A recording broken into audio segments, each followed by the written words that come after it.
Hello दोस्तों, स्वागत है आपका रैंकाइन एकेडमी के यूट्यूब प्लेटफॉर्म पे। मैं हूं प्रशांत पूजन। दोस्तों, जैसा कि आपको पता ही है कि जब से एसएससी एमटीएस का पेपर चल रहा है, रैंकाइन एकेडमी हर शिफ्ट का जो भी विश्वसनीय जो भी हमारे स्टूडेंट पेपर दे के आते हैं, जिनसे हमारी बात होती है, रियल क्वेश्चन लेके हम आ रहे हैं कि आप लोग अपने आंसर का मिलान कर लें। और जो बच्चे पेपर देने जाने वाले हैं वो दोस्तों एरिया देख लें कि प्रश्न कहाँ से पुटअप कर रहा है, क्योंकि जैसे जैसे एग्जाम खत्म हो रहा है क्वेश्चन के पूछने के दायरे में भी परिवर्तन हो रहा है। तो आइए 19 जुलाई शिफ्ट 3 के पेपर का एनालिसिस करते हैं कि जीके जीएस का प्रश्न कहाँ से आ रहा है। तो दोस्तों, इतने दिनों से हम आपके साथ जर्नी में जुड़े हुए हैं, तो आगे भी हमारे साथ जर्नी में जुड़े रहने के लिए चैनल को फॉलो कर लीजिए, क्योंकि करंट अफेयर्स, फुल सिलेबस और आरआरसी ग्रुप डी का एनालिसिस भी आपके चैनल पे आने वाला है। तो दोस्तों, पहला ही प्रश्न क्या है, देखिए क्वेश्चन कराने से पहले एक सूचना है कि हो सकता है थोड़ा सा लैंग्वेज बदल गया हो, ठीक है ना, लेकिन क्वेश्चन वही है, ठीक है। तो 21वीं सदी में भारत में दूसरी बार जनगणना कब हुई? आपको पता ही है कि 21वीं सदी हमारी सन 2000 के बाद से स्टार्ट हुई, ठीक है ना। तो पहली जनगणना जो हुई वो सन 2001 में हुई, ठीक है। पहली जनगणना कब हुई थी? वो 2001 में हुई थी। और उसके बाद जो दूसरी जनगणना हुई, जो दूसरी हुई वो कब हुई? वो सन 2011 में हुई। और तीसरी का अभी भी हमें इंतज़ार है, क्योंकि 21 में दोस्तों प्रस्तावित था, लेकिन कोरोना महामारी की वजह से अभी तीसरी जनगणना फाइनल नहीं हो पाई है। तो हमसे यह प्रश्न पूछा था कि 21वीं सदी में दूसरी बार जनगणना भारत में कब हुई? तो आपका आंसर होगा सन 2011 होगा, ठीक है ना। तो आप लोग इसको देख सकते हैं। अब दोस्तों प्रश्न है कि बिरजू महाराज किस नृत्य से संबंधित हैं? तो दोस्तों, बिरजू महाराज कथक नृत्य से संबंधित हैं। और इस पे एक प्रश्न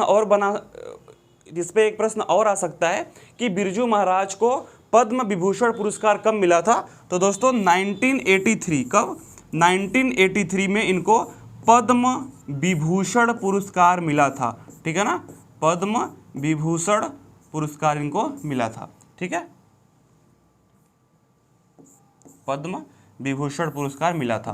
तो ये दोनों टॉपिक इंपॉर्टेंट है। बिरजू महाराज कथक नृत्य से संबंधित हैं और 1983 में इनको पद्म विभूषण पुरस्कार मिला था दोस्तों।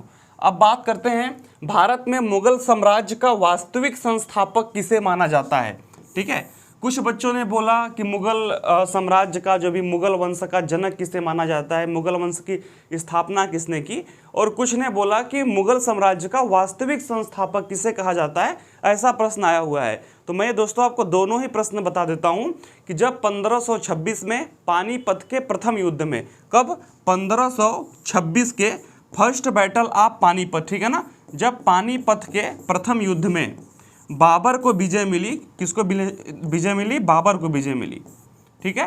तो उसने भारत में मुगल वंश की स्थापना की दोस्तों। लेकिन मुगल वंश की जड़ को भारत में मजबूत करने वाला और भारत में विस्तारित करने वाला, अपनी सैन्य क्षमताओं को भारत में मजबूत करने वाला जो मुगल वंश का शासक हुआ, वह दोस्तों अकबर हुआ, ठीक है ना। वह अकबर हुआ। तो इसलिए मुगल वंश के मुगल साम्राज्य के वास्तविक संस्थापक को, मुगल साम्राज्य के वास्तविक संस्थापक को किसको मानते हैं? अकबर को मानते हैं। लेकिन मुगल वंश के जिसने स्थापना की थी वह बाबर था। लेकिन दोस्तों मुगल साम्राज्य, ठीक है ना, मुगल राज्य के वास्तविक संस्थापक अकबर को माना जाता है। तो दोनों में आप लोग को कंफ्यूजन नहीं होना चाहिए। अब दोस्तों बात करते हैं सोडियम बाइकार्बोनेट का फार्मूला क्या होता है, ठीक है ना। तो सोडियम बाइकार्बोनेट का फार्मूला NaHCO3, ठीक है। और यदि सोडियम कार्बोनेट का पूछे तो Na2CO3 होता है। या सोडियम बाई, H मतलब सोडियम बाइकार्बोनेट, और होता है ये सोडियम कार्बोनेट होता है।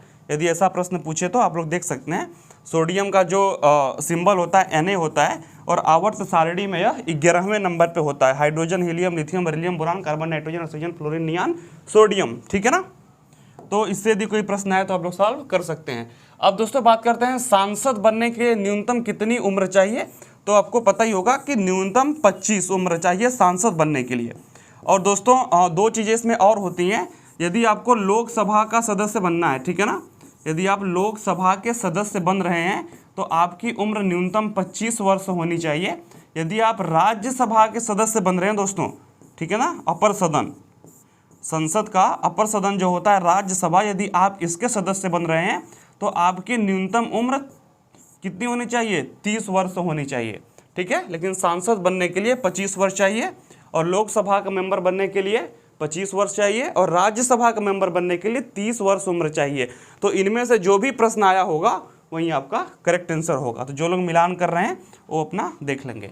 अब दोस्तों एक प्रश्न खेल से पूछा था, अंतर्राष्ट्रीय ओलंपिक समिति आईओसी सन 2023 की मेजबानी कौन सा देश करेगा? तो दोस्तों इसका आंसर है कि अंतर्राष्ट्रीय ओलंपिक समिति आईओसी के अगले सत्र की मेजबानी दोस्तों भारत को मिली है। किसको मिली है? भारत को मिली है।